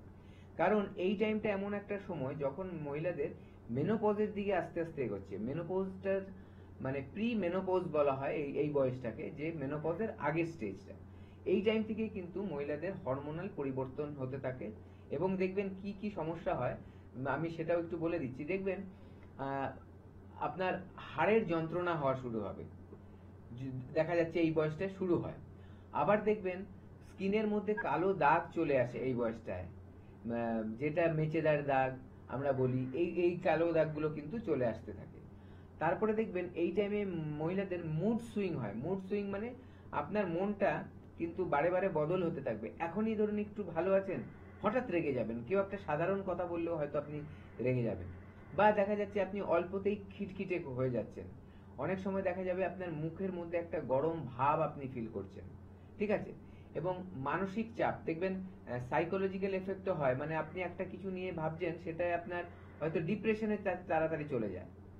এই ব্যাপারগুলো কিন্তু প্রি মেনোপজ থেকে শুরু হয়। মানে মেনোপজ মানে যে মাসিক যেটা হয় মহিলাদের, সেটা বন্ধ হওয়ার আগের সময়, সেটা মোটামুটি 45 থেকে বেশিরভাগ সময় দেখা যায়। এইবার এই টাইমটা হতে হতে মহিলাদের হাড়ের প্রবলেমটা হতে হতে যেই মেনোপজ হয়ে গেল, এই প্রবলেমটা আরো বেড়ে যায়। দেখা যায় কি, ফার্স্ট যেটা দেখা যায় যে হাঁটতে গেলে প্রবলেম হচ্ছে। হাঁটাচলা করতে গেলে একটু বেশি হেঁটে ফেললে ব্যথা হচ্ছে হাঁটুতে, বা দেখা যাচ্ছে সিঁড়ি দিয়ে উঠতে গেলে নামতে গেলে একটা সমস্যা হচ্ছে। এইটা ফার্স্ট। এটা কেন হয়? যে আমাদের হাড়ের যে জয়েন্টটা ওটা স্টিফ হতে থাকে। স্টিফ হওয়ার মেন কারণ হচ্ছে প্রত্যেকটা জয়েন্টে আমাদের একটা তেলের মতো জিনিস থাকে। যেমনি আমরা দেখা যায় না দরজার কবজার মধ্যে আমাদের তেল দিতে হয় যাতে স্মুথলি দরজাটা বন্ধ করা যায়, খোলা যায়, কোনো আওয়াজ না হয়। আওয়াজ কখন হয়? যখন ওই কবজাটার মধ্যে ঘষা খায়, তখনই কিন্তু আওয়াজটা হয়। আবার আপনি কোলাপসেবলের দিকে তাকান, কোলাপসেবলটা মাঝে মাঝে দেখবেন আপনি গ্রিজিং করছেন, গ্রিজ দেওয়া হচ্ছে। কেন দেওয়া হচ্ছে ওটা? ওটা একটা তেলের মতো জিনিস যেটা ওটাকে স্মুথলি টানাটানি করতে সুবিধা হবে। তো এই জিনিসটা কিন্তু আমাদের শরীরের হাড়ের জয়েন্টের মধ্যেও তাই। এখানেও একটা কিন্তু ওরকম একটা তেল জাতীয় পদার্থ থাকে। প্রথমেই যখন স্টিফনেসটা বাড়ে মানে ওই তেল জাতীয় জিনিসটা কিন্তু কমছে। কমতে কমতে হাঁটুর জায়গায় একটা এমন পজিশন আছে তখন দুটো হাঁটুর মধ্যে যে গ্যাপটা থাকে, মানে হাঁটুতে তো ওপর দিকেও একটা হাড় থাকে, নিচ দিকে দুটো হাড় থাকে। তো এই যে দুটো হাড়ের যে জয়েন্টটা ওটা একটু গ্যাপ থাকে যাতে হাড়ে হাড়ে ঘষা না খায়। যখনই এই তেলটা শুকিয়ে যাচ্ছে এবং আপনার হাঁটা চলা কন্টিনিউ হচ্ছে, সিঁড়ি দিয়ে হয়তো বেশি হাঁটা চলা হয়ে যাচ্ছে, সিঁড়ি দিয়ে ওঠে না, তখন এটা একটা আর একটা গায়ের ওপরে উঠে যায় এবং ঘষা খাওয়া শুরু হয়। ঘষা খেতে খেতে কি হয়? ক্ষয় হয়ে যায় এবং দেখা যায় অস্টিও আর্থারাইটিস, এই কন্ডিশনটা কিন্তু চলে মানে এসেছে। এখান থেকেই শুরু একদম এই osteoarthritis। জায়গাটা থেকে কিন্তু অস্টিও আর্থারাইটিস শুরু হতে থাকে। আমরা ঠিক এই আলোচনা আবারও ফিরবো, তবে কে আছেন একটু দেখে নেবো। নমস্কার, নমস্কার, আমি সুস্মিতা বলছি। কোথা থেকে বলছেন? কোথা থেকে? একবার থেকে আচ্ছা বলুন, কি সমস্যা? সমস্যা মানে আমার রাত্রে ঘুমোতে গেলে প্রত্যেকদিন রেস্ট নিলেই তো পা যন্ত্রণা শুরু হয়। কি করতে গেলে পায়ে যন্ত্রণা শুরু হয়? পায়ে যন্ত্রণা পায়ে যন্ত্রণাটা কখন হচ্ছে? রাতে রাতে রাতে পায়ে যন্ত্রণা হচ্ছে? দুটো পায়ে? হ্যাঁ, প্রত্যেকদিন রাতে। আচ্ছা, আপনার কি এটা শীতকালে বেশি হয়, গরমকালে কম হয়, এরকম ব্যাপার আছে? না, আগে করতো, মানে মাঝখানে কমে গেছে, আবার এই কদিন ধরে। কোনো চিকিৎসা করিয়েছেন? না, চিকিৎসা কিছু করার নেই, তাহলে কমলো কিভাবে? আমি নিজে নিজেই কমে গেছে তো আবার হচ্ছে। আবার এসছে। আচ্ছা, আপনার বয়সটা কত এখন? 40। কি ধরনের কাজ কর্ম করেন? হাউসওয়াইফ। হাউসওয়াইফ। আচ্ছা ঠিক আছে, আপনি শুনতে থাকুন। এই যে যেই কথাটা আমি বললাম না যে হাড়ের ব্যথা, দেখুন আমি 45 বললাম, এনার 40। মোটামুটি এই টাইমটাই কিন্তু হয়। এবং যাদের ওজন বেশি তাদের কিন্তু সমস্যাটা আরেকটু আগে চলে আসে। আমি 45 বললাম, ওনার দেখুন 40, দেখবেন হয়তো ওনার ওজনটা বেশি আছে, উনি হাউসওয়াইফ। এবার কি হয়, মাঝখানে আরেকবার হয়েছিল, আবার কমে গেছে, একাই কমেছে, আবার হচ্ছে। তার মানে ওনার কিন্তু প্রবলেমটা সারেনি। যখন মানুষের অতিরিক্ত ব্যথা হয় সাধারণভাবে মানুষ কি করে, একটা ব্যথার ওষুধ কিনে এনে খেয়ে নেয়। সেই মুহূর্তের জন্য হয়তো ব্যথাটা কমে গেল, তারপরে আস্তে আস্তে মানুষ ভুলে যায় ব্যথাটা। কিন্তু চলাফেরার যদি আবার খুব বাড়াবাড়ি হয়ে যায় তখন ওই ব্যথাটা কিন্তু আবার ফিরে আসে। বা কাজকর্ম করতে গিয়ে বেশি চাপ লাগছে, ওজনটা বেশি, এই সব মিলিয়ে কিন্তু দেখা যায় পরে আবার ব্যথাটা ফিরে আসছে। ওনার ক্ষেত্রেও কিন্তু এটাই হয়েছে। এবার এর জন্য তাহলে করতে কি হবে? ম্যাডাম, আপনার যেটা করতে হবে, আপনি বাড়িতে করার মতো এটাকে কিছু নেই। এটার জন্য আপনার ডাক্তার দেখাতে হবে। আপনি হেল্পলাইনে ফোন করে জানুন আমাদের ডাক্তারবাবুরা, এনবিপির ডাক্তারবাবুরা কবে কোথায় বসছে আপনার বাড়ির কাছাকাছি। ঠিক আছে, জেনে নিয়ে সেখানে যাবেন, গিয়ে পুরো ব্যাপারটা আপনি যেমনি এখন ফোনে বললেন আপনি ওখানেও বলবেন, এবং আপনাকে যা প্রশ্ন করার ডাক্তারবাবুরা প্রশ্ন করবে, এবং জানতে পারবে ডাক্তারবাবুরা যে আপনার কেন হচ্ছে ব্যথাটা। যদি কোনো টেস্ট ওনারা মনে করে যে এক্সরে করতে দেবে, তাহলে ওনারা যদি বলে তাহলে ওনারা এক্সরে করে এনে দেখিয়ে নেবেন। তো এইভাবে আপনি যখন ট্রিটমেন্টটা করবেন, দেখবেন এখন অল্প হচ্ছে, কমছে, আবার হচ্ছে। কিছুদিন পর যদি এখন চিকিৎসা না করান, দেখবেন যে আপনার 12 মাসই এই রোগটা থাকছে। তারপরে দেখবেন 24 ঘন্টায় কিন্তু রোগটা, আপনার প্রবলেমটা, ব্যথাটা থাকছে। আর দিন দিন আস্তে আস্তে কিন্তু আপনার হাঁটা চলার ক্ষমতাটা কমতে থাকবে। সেটা যাতে না আসে আপনার জীবনে, বলবো তাড়াতাড়ি হেল্পলাইন নাম্বারে কল করে অ্যাপয়েন্টমেন্ট নিয়ে আমাদেরকে দেখিয়ে দিন। একদম 9830235527 বা 37 নাম্বার দুটো নিশ্চয়ই নোট করেছেন, সেই নাম্বারে একটুখানি ফোন করে নেবেন। কে আছেন বলবেন। নমস্কার। নমস্কার, হ্যাঁ বলুন। আমি হাওড়া থেকে বলছিলাম। হ্যাঁ, কি সমস্যা আছে? হ্যাঁ, সমস্যা হচ্ছে আমার ডান পায়ের হাঁটুর নিচে মানে ইয়েটা ব্যথা করে প্রচুর। আচ্ছা, ডান আপনি পায়ের কি কখনো হাঁটুর আঘাত পেয়েছিলেন, চোট পেয়েছিলেন? হ্যাঁ। হ্যাঁ, বাইক থেকে পড়ে গেছিলাম। কতদিন আগে হয়েছিল এটা? 3 বছর আগে পড়ে গেছিলাম। আচ্ছা, এখন এটা ব্যথা কি রেগুলার হয় নাকি হঠাৎ একদিন হয়েছে? না, যেদিন সেদিন দেখি ব্যথাটা বেড়ায়। হঠাৎ হঠাৎই হয়েছে, মানে বারে বারে হচ্ছে, তাই তো? হ্যাঁ। আপনি শুনতে থাকুন, আমি বলছি। প্রথম কথা যেটা, এই যে আপনি চোট পেয়েছিলেন, তখন হয়তো ব্যথার ওষুধ আপনাকে দেওয়া হয়েছিল বা কিছু একটা করেছিল, সেই মুহূর্তে ব্যথাটা কমে গেছে। কিন্তু যদি সেরে যেত ব্যথাটা, তাহলে কিন্তু আর হতো না। ঠিক আছে? এখন কি হচ্ছে, সেই আপনার যে এখন হঠাৎ করে কেন হচ্ছে, আবার হয়তো আপনার পরিশ্রম বেশি হচ্ছে, হাঁটাচলা বেশি হচ্ছে, বা হাঁটুতে চাপ বেশি লাগছে, সেই জন্যই ওই জায়গাটায় কিন্তু আবার ব্যথাটা দিচ্ছে। আপনার কি করতে হবে, এটার চিকিৎসা করাতে হবে। আয়ুর্বেদাতে আমাদের কিন্তু দুরকম চিকিৎসা হয়, একটা ঔষধের মাধ্যমে হয়, আরেকটা তার পাশাপাশি ঔষধের পাশাপাশি কিন্তু পঞ্চকর্মা ট্রিটমেন্ট রয়েছে। এই ট্রিটমেন্টটা খুব মারাত্মক, মানে ভালো কাজ করে, দারুণ কাজ করে এই পঞ্চকর্মা ট্রিটমেন্ট বিভিন্ন রোগের ক্ষেত্রে। এবং এই ব্যথার ক্ষেত্রে তো এটা অনেক পেশেন্টকে কিন্তু দিতে হয়, যাদের দেখা যাচ্ছে ব্যথাটা কিন্তু দীর্ঘমেয়াদী হয়ে গেছে এবং খুব বাড়াবাড়ি জায়গায় চলে গেছে। আপনার কন্ডিশন দেখে ডাক্তারবাবুরা যদি মনে করে শুধু ওষুধে কমে যাবে, তাহলে শুধু ওষুধ লিখবে। আর যদি ডাক্তারবাবুরা মনে করে যে না, এর জন্য পঞ্চকর্মা থেরাপি কিছু নেওয়া দরকার, তাহলে সেটাও কিন্তু আপনাকে করিয়ে নেবে। অসুবিধে নেই, টেনশন করবেন না, ঘাবড়াবেন না। কিন্তু একটাই কথা বলবো, বারে বারে বলি, সেটা হচ্ছে ফেলেও রাখবেন না রোগটাকে। রোগটাকে যত পুষে রাখবেন, এটা কিন্তু আস্তে আস্তে বাড়তে থাকবে। তার থেকে বেটার আপনি তাড়াতাড়ি আসুন, তাড়াতাড়ি রোগটাকে সারিয়ে নিন, একদম সুস্থ হয়ে স্বাভাবিক জীবনযাপন করুন। একদম। আর আমাদের বন্ধুদের জন্য কিন্তু আরো একবার একটু বলে রাখবো যে কিভাবে যোগাযোগ করবেন। যোগাযোগ করার পদ্ধতি কিন্তু একদম সহজ। জাস্ট টিভি স্ক্রিনে যাচ্ছে ফোন নাম্বার, সেই ফোন নাম্বারে কিন্তু আপনাদের ফোন করতে হবে 9830235527 বা 37 এ। এবং চেম্বার কিন্তু বহু জায়গায় রয়েছে, তার মধ্যে অন্যতম কয়েকটি চেম্বার একটু বলে দিচ্ছি। বনগাঁয় কিন্তু আপনারা চেম্বার পেয়ে যাচ্ছেন ডক্টর এন ভট্টাচার্যকে। পাশাপাশি ক্যানিং আমাদের চেম্বার রয়েছে, ডক্টর আর দেখে পেয়ে যাচ্ছেন। কাকদ্বীপে পেয়ে যাচ্ছেন স্যারকে, পেয়ে যাচ্ছেন ডক্টর এস ভাদুরীকে। খড়গপুরে পেয়ে যাচ্ছেন ডক্টর এন ভট্টাচার্যকে। বহরমপুরে পাচ্ছেন ডক্টর এ হালদারকে। মালদায় ডক্টর এস ঘোষাল কিন্তু আপনাদের জন্য সময় দেবেন। ঝাড়গ্রাম জামশেদপুরে আপনারা ডক্টর এন ভট্টাচার্যকে পেয়ে যাচ্ছেন। ঝাড়গ্রামে ডক্টর এ হালদারকে পাচ্ছেন। কৃষ্ণনগরের ডক্টর এ হালদারকে পাচ্ছেন। কোচবিহারে ডক্টর এস ঘোষালকে পাচ্ছেন। হেরিয়া মেচেদাতে এবারে আপনাদের জন্য কিন্তু থাকছেন ডক্টর বি শর্মা। যারা পূর্ব মেদিনীপুরের দিকের বন্ধুরা রয়েছেন বা মিদনাপুর থেকে হয়তো মেচেদা বা হেরিয়া আপনার সুবিধার হতেই পারে কোনো কারণে, তো তারাও কিন্তু যোগাযোগ করতে পারেন। একটু টিভি স্ক্রিনে দেওয়া নাম্বারে ফোন করে নেবেন। আর নিয়ম করে প্রত্যেকবারের মতন এবারেও আসানসোলে যাচ্ছেন স্যার, অর্থাৎ ডক্টর বি শর্মা। একটু নাম লিখে যোগাযোগ করবেন। বর্ধমানে পাচ্ছেন ডক্টর এন ভট্টাচার্যকে। হলদিয়ায় আমাদের চেম্বার রয়েছে, অনেকে হলদিয়া চেম্বার নিয়ে কোয়ারি করেন। ডক্টর এ হালদার কিন্তু আপনাদের জন্য হলদিয়া থাকেন। নর্থ বেঙ্গলের বন্ধুদের জন্য কিন্তু ডক্টর এস ঘোষাল কিন্তু রয়েছে, যোগাযোগ করবেন। বোলপুরে এবার আপনাদের জন্য কিন্তু থাকছেন ডক্টর বি শর্মা, অবশ্যই তার জন্য একটু ফোন করে নেবেন। দুর্গাপুরে ডক্টর এন ভট্টাচার্য। বাঁকুড়ায় পেয়ে যাচ্ছেন ডক্টর এ হালদারকে। গঙ্গারামপুরে পাচ্ছেন ডক্টর এস ঘোষালকে।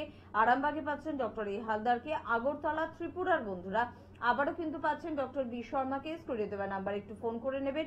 শিলচরে পেয়ে যাচ্ছেন ডক্টর বি শর্মাকে। অনেকদিন পর শিলচর চেম্বারে স্যার যাচ্ছেন। তো আর আসামের বন্ধুদের বলবো, যারা স্যারকে দেখাতে চাইছেন তারা টিভি স্ক্রিনে দেওয়া নাম্বারে একটু ফোন করবেন। এবং পুরুলিয়ায় ডক্টর এ হালদারকে পাচ্ছেন। গুয়াহাটিতে ডক্টর এস ঘোষালকে পাচ্ছেন।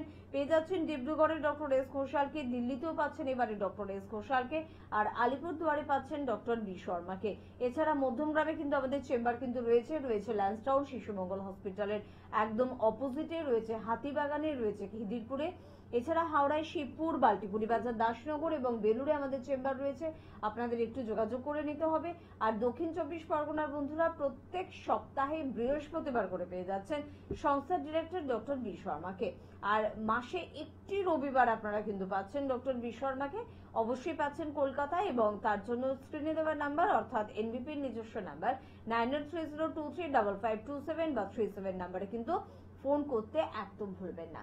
অস্থির সমস্যায় জর্জরিত আপনি, অস্থির সমস্যায় আপনাকে বলা হয়েছে যে অপারেশন করার কথা, বা বলা হয়েছে পেন কিলার খেয়ে যান, ব্যথা তো কম থাকবে, বা আপনি ভাবছেন ইনজেকশন নিলে কি সমস্যা থেকে বের হয়ে আসতে পারবো। দেখুন সবকটাই কিন্তু উপায়, কোনোটা যে উপায় নয় তা কিন্তু বলছি না, কিন্তু এই উপায়ে আপনি কতটা সন্তুষ্ট হবেন এটাই লাখ টাকার প্রশ্ন। তবে এনবিপি তে সত্যিকারের উপায় কি রয়েছে? দেখুন আমাদের এখানে কিন্তু যে কোনো রোগের কিন্তু সঠিক ট্রিটমেন্ট হয় এতটুকু আমরা বলতে পারি, এবং আপনাদের সামনে কিন্তু আমরা বিভিন্ন ভিডিও পরিবেশন যেগুলো করছি সেগুলো কিন্তু কোনো মডেলকে দিয়ে করানো নয়, এগুলো একেবারেই কিন্তু সেই পেশেন্টরা যারা আমাদের এখানে ট্রিটমেন্ট নিয়ে উপকার পেয়েছে। তার জন্য একটাই কথা বলবো, যদি আপনাদের এখানে মানে যে কোনো রোগের ট্রিটমেন্ট করাতে হয় সঠিক টাইমে চলে আসুন, দেখবেন খুব তাড়াতাড়ি রেজাল্ট পেয়েছেন। রোগটাকে যত পুষে রাখবেন তত কিন্তু রোগটা দাঁড়িয়ে যাবে, তত ক্ষতি করবে শরীরকে এবং সারতে সময় কিন্তু লাগবে। আমাদের এখানে ব্যবস্থা রয়েছে, দেখুন প্রথম যেটা রয়েছে সেটা হচ্ছে আমাদের ঔষধ, একেবারে কিন্তু আয়ুর্বেদিক ঔষধ আপনারা ট্রিটমেন্টের মাধ্যমে পাবেন। সেটা গ্রহণ করতে হবে আপনাদের, যেভাবে ডাক্তারবাবুরা অ্যাডভাইস করবে আমাদের এখানে সেইভাবে করবেন। তার সাথে আছে ফলো আপ। ফলো আপ কথাটা কিন্তু একটু মাথায় রাখবেন, এটা কিন্তু খুব প্রয়োজন। আপনি ধরুন ওষুধ নিলেন, ওষুধ নিয়ে চলে গেলেন তেমন নয়, এখানে কিন্তু ডাক্তারবাবুরা আপনাকে মাঝে মধ্যে ডেকে পাঠাবে যে আপনি আসুন আমাদের সাথে কথা বলুন, কেমন আছেন আমরা জানতে হবে। আপনাকে একটা ফলো আপের ডেট দিয়ে দেওয়া হবে, সেই দিন দেখে ডাক্তারবাবু নিজের চোখের সামনে আমাদের এখানে ডাক্তারবাবুরা দেখে বুঝবেন যে আপনি কতটা সুস্থ হয়েছেন। আপনার সাথে কথা বলা হবে, কথা বলার পর কনসাল্ট করার পর আবার যদি আপনার কিছু উন্নতি হয় তাহলে কিছু পরিবর্তন হবে প্রেসক্রিপশনে। যদি দেখা যাচ্ছে একটা জায়গায় আপনার কোনো একটা প্রবলেম যতটা আমরা এক্সপেক্ট করছি, আমরা ডাক্তারবাবুরা যতটা এমবিপির ডাক্তারবাবুরা যতটা এক্সপেক্ট করেছে তার থেকে মনে হচ্ছে আমার আর একটু আপনার রেজাল্টটা এই সময়ের মধ্যে কম এসছে, তাহলে কিন্তু আপনার সাথে আরো আলোচনা করবে যে কি করছিলেন, আপনি কিভাবে মেনটেন করেছেন, ওষুধটা খেয়েছেন ঠিক মতো বা পরামর্শটা মেনে চলেছেন। যদি সেখানে আপনার কিছু ঘাটতি থাকে সেটাও সংশোধন করে দেবেন। এবং তৃতীয়ত আরেকটা যেটা ব্যাপার থাকে এখানে হচ্ছে লাইফস্টাইল মডিফিকেশন, মানে আপনার জীবনশৈলীটা কোথায় গন্ডগোল আছে সেগুলোকে কিন্তু দেখে টেকে নির্ণয় করা হয় যে কোন জায়গায় প্রবলেম আছে, সেটাকে কারেকশন করে দেওয়া হয়। যোগ ব্যায়াম আপনার কিন্তু লাইফস্টাইলের মধ্যে ইনক্লুড করা হবে। আপনাকে একটা প্রপার ডায়েট চার্ট দেওয়া হবে যেটা আপনার রোগ অনুযায়ী কিন্তু প্রযোজ্য, তেমন একটা ডায়েট চার্ট। দেখুন একই খাবার কারোর জন্য অমৃত, কারোর জন্য বিষ, এটা আমরা জানি। হয়তো দেখা যাবে যে আপনার জন্য আপনি যেটা খাচ্ছেন সেটা হয়তো আপনার কোনো ক্ষতি হচ্ছে, আপনি অজান্তে খেয়ে নিচ্ছেন, তো সেটাকে আমরা কিন্তু এখানে ডায়েট চার্টের মাধ্যমে কারেকশন করিয়ে দেব। এবং সবশেষে যেটা ওষুধের পাশাপাশি ট্রিটমেন্ট আছে সেটা হচ্ছে আমাদের পঞ্চকর্মা থেরাপি। এই পঞ্চকর্মা থেরাপির মাধ্যমে আপনার বডিকে কিন্তু শোধন করা হয়। এটা একটা ডিটক্সিফিকেশন প্রসেস, যেখানে শরীরের মধ্যে জমে থাকা বর্জ্য পদার্থগুলোকে কিন্তু শরীর থেকে একেবারেই বের করে যাওয়া যায়। বের করে দিলে কি হবে, আপনার শরীর যখনই সুস্থ হয়ে যাবে তখন আপনার যে ঔষধের গুণাগুণ সেটা কিন্তু অনেক বেশি বেড়ে যায় এবং দেখবেন আপনি অনেক তাড়াতাড়ি সুস্থ হয়ে যাচ্ছেন। এইভাবে করেই কিন্তু আয়ুর্বেদের ট্রিটমেন্ট এনবিপি ইউনানিয়ান আয়ুর্বেদ রিসার্চ সেন্টারে হচ্ছে। একদম, আর এই কারণেই কিন্তু এনবিপি তে মানুষ এত ভালো রেজাল্ট পাচ্ছেন, এবং ভালো রেজাল্ট পেতে আমরা কেনা চাই। যদি আপনিও চান তাহলে যোগাযোগ করুন এনবিপি ইউনানি আয়ুর্বেদ রিসার্চ সেন্টারে। কে আছেন একটু শুনবো। নমস্কার, নমস্কার, কে বলছেন? আমি চন্দন হালদার বলছি। কোথা থেকে বলছেন? আমি উত্তর বারাসাত থেকে বলছি। হ্যাঁ, কি সমস্যা আছে বলুন। সমস্যা বলতে ম্যাডাম আমার সকালে মাথাটা একটু ঝিমঝিম করে, মাথাটা করে সকালবেলা মাথাটা ঘোরে, ঝিনঝিন করে। আপনার কি কোনো শারীরিক দুর্বলতা মনে হচ্ছে? শারীরিক দুর্বলতা, হ্যাঁ একটু শরীরটা খুব না ইয়ে ফিল লাগে, ঘুম ঘুম ভাব আসে। আচ্ছা আচ্ছা, রাতে কখন ঘুমোতে যান? রাতে আমি 12টার মধ্যেই ঘুমাই। 12টার মধ্যে? ওঠেন কটায়? উঠি হচ্ছে আমার 6টা, 6:30। আচ্ছা, আর খাওয়া দাওয়া কেমন করছেন? আমার তো বাড়ির খাবার যেরকম জোটে সেরকম খাই, মানে সব রকম খাদ্য খাবারই খাচ্ছেন? সব রকম বলতে যেটুকু পাই, সব রকম ঠিক বলবো না। আপনি কি করেন? আমি ছোটখাটো একটা কাজ করি। আচ্ছা, আপনি শুনুন আমি আপনাকে বলছি। দেখুন প্রথম কথা যেটা, ভালো খাওয়া মানে দামি জিনিস খাওয়াকে ভালো খাওয়া বলে না, বা আপনি ঠিকঠাক খাদ্য খাবার খাচ্ছেন কিনা, যে আপনার 800 টাকা কিলো মাংস এনে খেতে হবে না। আপনি বুঝুন আমার কথাটা, আপনার যত রকম খাদ্য খাবার আছে সেগুলো কিন্তু অল্প দামেও পাওয়া যায়। কিছু খাবার আছে, কিছু খাবারের দাম বেশি, কারণ তার ডিমান্ড বেশি, মানুষ ওদিকেই বেশি ঝুঁকে যায় যেটার দাম বেশি। ঠিক আছে, ওরকম না। আপনি সুস্থ থাকতে গেলে আপনার বাড়িতেই অনেক খাবার আপনি খেতে পারেন যেগুলো আপনার শক্তি দেবে। প্রথম কথা হচ্ছে আপনার শরীরে প্রোটিনের মাত্রাটা ঠিক আছে কিনা দেখতে হবে। ঠিক আছে, কারণ শরীরে যত ক্ষয়ক্ষতি হয় সারাদিনে সেটা কিন্তু রিপেয়ার করে হচ্ছে প্রোটিন। এবার প্রোটিন আপনি কিসে পাচ্ছেন? আপনি খাসির মাংসতেও প্রোটিন পাচ্ছেন, আবার ছোলাতেও প্রোটিন পাচ্ছেন। এবার আপনার যদি মনে হয় যে আমি প্রোটিন খাওয়ার জন্য আমার খাসির মাংসই খেতে হবে, তা একেবারেই নয়, বরঞ্চ তার থেকে অনেক ভালো প্রোটিন আপনি পেয়ে যাবেন ছোলাতে। আপনার যদি আমিষ খাওয়ার ব্যাপার থাকে আপনি মাছে পেয়ে যাবেন। মাছ বলতে দামি বড় মাছ, তেল আলা মাছ খেতে হয় না। প্রোটিনের মাত্রাটা মাছে অ্যাপ্রক্সিমেটলি একই থাকবে। হ্যাঁ, ফ্যাট কোনোটায় বেশি, ফ্যাট কোনোটায় কম। আপনার তো ফ্যাটের দরকার নেই, আপনার মেন প্রোটিনের দরকার। ঠিক আছে, সেক্ষেত্রে আপনি ছোট মাছ খাবেন, আপনি ডিম খেতে পারেন, আমিষের দিকে বললাম। আর যদি আপনি নিরামিষের দিকে যেতে চান আপনি ছোলা খেতে পারেন, আপনি রাজমা খেতে পারেন, এরকম অনেক সয়াবিনস খেতে পারেন। এরকম অনেক প্রোটিন আছে যেগুলো আপনি এফোর্ড করতে পারবেন। আপনি যেটা বলছেন না, যখন যা জোটে, আমি কথাটা ফলো করেছি। ছোট জায়গায় একটা কাজ করি, এটা কোনো অন্যায় না বা কিসে না, কোনো পাপ না যে আপনি কি করছেন দামি খাবার খেতে পারবেন না। খাবার পয়সা দিয়ে হয় না, খাবার সঠিক খাবারটা বেছে নিতে হয়। যদি পয়সা দিয়ে মানুষ সুস্থ থাকতে পারতো তাহলে যারা বড় বড় রেস্টুরেন্ট থেকে কিনে খাচ্ছে তারা অসুস্থ হতো না, তাদের ফ্যাটি লিভার হতো না, আর সবসময় ঘুম থেকে উঠে বড়ি খেয়ে অ্যাসিড কমাতে হতো না। ঠিক আছে, ওগুলো কিছুই না। সঠিক খাবারটা খেতে হবে। আপনি এরকম খাবার খান যেগুলো আমি বললাম, তার সাথে সাথে শাকসবজি জাতীয় খাবারগুলো খাবেন। ওটা আপনার দুটো কাজ হবে, আপনার রোগ প্রতিরোধ ক্ষমতাটা বাড়াবে, ইমিউনিটি বাড়াবে। ঠিক আছে, তার সাথে আরেকটা কি করবে আপনার, যে আপনার শরীরের অ্যাসিডিক নেচারটাকে নষ্ট করে দেবে। শরীরের মধ্যে অ্যাসিডিক নেচার থাকলে মানুষ অসুস্থ হয়, দুর্বল থাকে, শক্তি কমে যায়। যখনই সেটা অ্যালকালাইন হয় তত বেশি তার শক্তি হয়, তার ক্ষমতা বেশি। আপনি উদাহরণটা কি শাকসবজির উদাহরণটা দিলাম, আপনি বাঘকে দেখুন আর হাতিকে দেখুন। হাতি এত মস্ত বড় একটা জন্তু, কিন্তু সে খায় হচ্ছে শাকসবজি, কিন্তু তার শক্তিও সবার থেকে বেশি। বাঘ আর যদি হরিণ বা একটা খরগোশ দৌড়তে থাকে, দেখবেন টিভিতে অনেক প্রোগ্রামে দেখায় খরগোশটা সবসময় ওর আগে আগেই দৌড়চ্ছে, বাঘ ধরতে পারছে না। কিছু দূর গিয়ে খরগোশটা হয়তো লুকিয়ে পড়লো বা বাঘটা দাঁড়িয়ে গেল, বাঘটাই কিন্তু আগে দাঁড়ায় না, তারপরে খরগোশটা থামে। তখন দেখবেন খরগোশ নর্মালি দাঁড়িয়ে আছে, আবার হয়তো ঘাস খাচ্ছে, আর বাঘটা জিভ বার করে নিঃশ্বাস নিচ্ছে, কারণ ওর আর দম নেই। এই যে দম, ক্ষমতা, সেটা কিন্তু শাকসবজিতেই বেশি হয়, আমিষে হয় না। ঠিক আছে, সেক্ষেত্রেই আমি বলবো আমিষ খেতেই হবে এমন নেই, অনেক দামি খেতে হবে এমন নেই। শাকসবজি খাবেন এবং আপনার প্রোটিনের সোর্সটা আপনি বিভিন্ন ভেজ থেকেই পাবেন, যেরকম নামগুলো বললাম এগুলো করুন। রাত্রে খাওয়াটা সেই 12টায় ঘুমানো, ঘুমের কথাই বললেন না, 12টায় ঘুমোলে চলবে না, একটু আগে ঘুমোতে হবে। একজন মানুষ যদি রেগুলার কম ঘুমোয় সেটা ঠিক হতে তার 4 দিন লাগে। ঠিক আছে, সেই জন্যই আপনার মিনিমাম 7 ঘন্টা ঘুমটা দরকার। আপনার 9 ঘন্টা ঘুমোতে হবে না, কিন্তু সারাদিন পরিশ্রম করুন, রাতে 7 ঘন্টা ঘুমোবেন, আর একটু আগে ঘুমোবেন, উঠে পড়ুন ভোরবেলা যত তাড়াতাড়ি পারেন, কিন্তু 7 ঘন্টা যাতে ঘুমটা হয়। না হলে দেখবেন একটা টাইমের পর আপনার ক্লান্তি লাগবে, সারাদিন আপনার একটা জীবনী ভাব থাকবে। এগুলো করুন, জলের পরিমাণ বাড়িয়ে দিন আর মেনটেন করুন।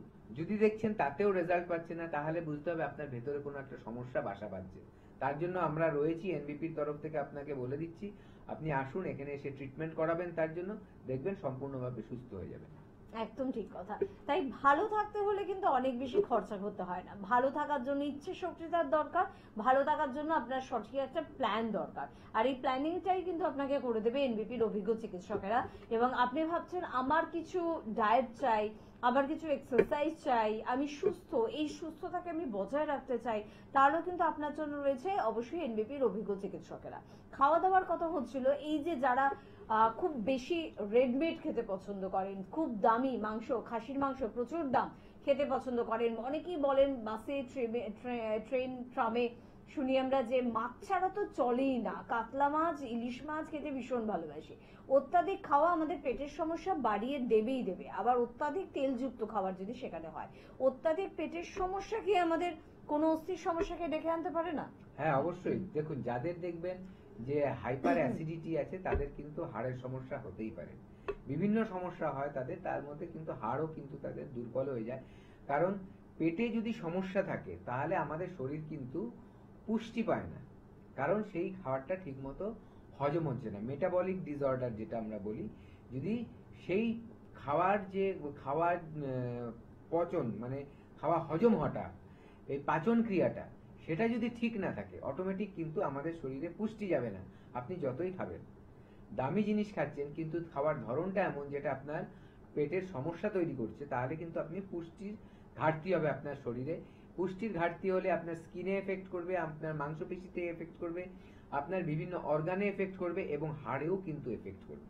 তার জন্য আমাদের হাড় ক্ষয়ক্ষতি হওয়ার কারণ কিন্তু আমাদের খাদ্য খাবারের ধরন, যেটা আমাদের পেটকে নষ্ট করছে। তার জন্যই আজকাল কিন্তু অল্প বয়সেরও ছেলে মেয়েদের দেখা যাচ্ছে হাড়ের সমস্যা আসছে। একদম ঠিক কথা।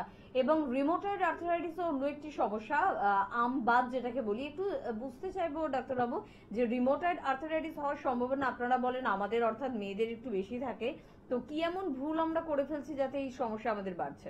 দেখুন, রিউমেটয়েড আর্থারাইটিসকে আমাদের বলা হয় আমবাত। আম কি?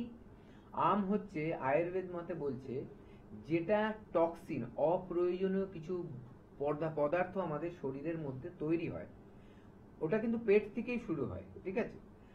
সেটা যদি আমাদের শরীরের কোথাও গিয়ে বাসা বাঁধে সেখানে একটা রোগের সৃষ্টি হয়। তো আমবাত যেটা বলছি রিউমেটয়েড আর্থারাইটিস, ওইটা কিন্তু জয়েন্টের কোনো সমস্যা না, ওটা কিন্তু গিয়ে বাসা বাঁধে রক্তে। এই আমটা যখন রক্তে চলে যায় বিভিন্ন সমস্যা দেখা দিতে পারে, এবং সেটা কিন্তু দেখা যায় যে রক্তের একটা সমস্যা, যেটাকে মডার্ন মেডিসিনে বলছে যে অটো ইমিউন ডিজিজ। আপনার ইমিউনিটিটাই, আপনার রোগ প্রতিরোধ করার ক্ষমতাটাই আপনার বিরুদ্ধে কাজ করছে শরীরে, সেরকমই একটা রোগ। বলা হয় যে এটা নাকি জীবনে কোনোদিন কমবে না, কিন্তু আমাদের এখানে অনেকেই আছে যাদের এই সমস্যাটা থেকে তারা বেরিয়ে এসছে। হ্যাঁ, যেটা বলছিলাম যে মহিলাদের ক্ষেত্রে দেখুন লাইফস্টাইল তো একটা বড় ব্যাপার, আর এটা যে কোনো বয়সে হতে পারে। রিউমেটয়েড আর্থারাইটিস এমন নয় যে খুব বেশি বয়সেই হবে, এবং তার সাথে কিছু হরমোনাল ইমব্যালেন্স, সেখান থেকেও কিন্তু প্রবলেমটা আসতে পারে। আর কারো কারো ক্ষেত্রে এটা জেনেটিকও থাকে। তো এখানে সাধারণভাবে দেখি আমরা কি স্টেরয়েডের ট্রিটমেন্ট হচ্ছে, স্টেরয়েডের দ্বারা ব্যথা কমানোর। রিউমেটয়েড আর্থারাইটিসে পেইন সাংঘাতিক হয়, সারাক্ষণ হতে থাকতে পারে পেন, এবং দেখা যায় মানুষ কেঁদে ফেলে, এতটাই অসহ্যকর ব্যথা। অনেকের জ্বর চলে আসে, রিউমেটিক ফিভার বলা হয় সেটাকে। তো সেগুলোর থেকে যদি আপনি পুরোপুরিভাবে সেরে উঠতে চান, তাহলে আয়ুর্বেদের যে আমরা পঞ্চকর্মা ট্রিটমেন্টের কথা বলছি, যেটা বডিকে শোধন করে, সেই ট্রিটমেন্টটা করলে কিন্তু দেখবেন আপনি রিউমেটয়েড আর্থারাইটিসের থেকে আস্তে আস্তে কিন্তু উন্নতি হচ্ছে আপনার। সেই রোগটা কিন্তু আপনাকে সারা জীবন বয়ে বেড়াতে হবে না, আপনি আস্তে আস্তে কিন্তু সুস্থ হতে থাকবেন। তবে এনবিপির চিকিৎসকদের একটা ধন্যবাদ জানাতে হয় যে তারা এত সুন্দরভাবে পঞ্চকর্ম বিষয়টাকে নিয়ে আসেন বারবার তাদের কথার মধ্যে থেকে। সে কারণে একটা সময় ছিল পশ্চিমবঙ্গের মানুষ সেভাবে পঞ্চকর্ম বিষয়টা বুঝতোই না, জানতোই না। আমাদের অনুষ্ঠান যারা দেখছেন এখন সব থেকে বেশি আপনাদের এই ফোনটা পাই যে পঞ্চকর্মাটা কি আমার জন্য ঠিক হবে, পঞ্চকর্মা ব্যাপারটা কি, পঞ্চকর্মা আমরা করতে চাই, ডাক্তারবাবু আমাদের পঞ্চকর্মা লিখে দেবেন তো। তো আপনারা সচেতন হচ্ছেন পঞ্চকর্মাকে নিয়ে, বুঝতে পারছেন পঞ্চকর্মার কার্যক্ষমতা কতটা বেশি, এবং সে কারণে আপনারা আগ্রহ প্রকাশ করছেন। এটা কিন্তু অবশ্যই অনুষ্ঠানের একটা গুড সাইড এফেক্ট। খুব ভালো লাগে যখন আপনারা এই ধরনের প্রশ্নগুলো করে থাকেন। তাই বলবো যদি কোনো প্রশ্ন থাকে, তার যদি উত্তর আপনারা জানতে চান, আমাদের এনবিপির নিজস্ব নাম্বার রয়েছে 9830235527 এবং 37। এই নাম্বারগুলোতে একটু ফোন করবেন এবং আপনার বাড়ির কাছাকাছি যে চেম্বার রয়েছে সেই চেম্বারে কিন্তু অবশ্যই যোগাযোগ করবেন। প্রত্যেকটি জেলাতে কিন্তু চেম্বার রয়েছে, কিছু কিছু জেলাতে 2টি 3টি 4টি করেও কিন্তু চেম্বার রয়েছে। তো তার জন্য অর্থাৎ আপনার বাড়ি থেকে বেরিয়ে কলকাতা বা হাওড়াতে আসতে হবে তা কিন্তু একদম নয়। আপনার জেলাতে, আপনার এলাকাতেই কিন্তু আপনি পেয়ে যাচ্ছেন এনবিপির অভিজ্ঞ চিকিৎসকদের। আজকে এই পর্যন্ত অনুষ্ঠান থেকে আমরা বিদায় নেব। ধন্যবাদ জানাবো আপনাদের, ধন্যবাদ জানাবো ডাক্তারবাবুকে। নমস্কার।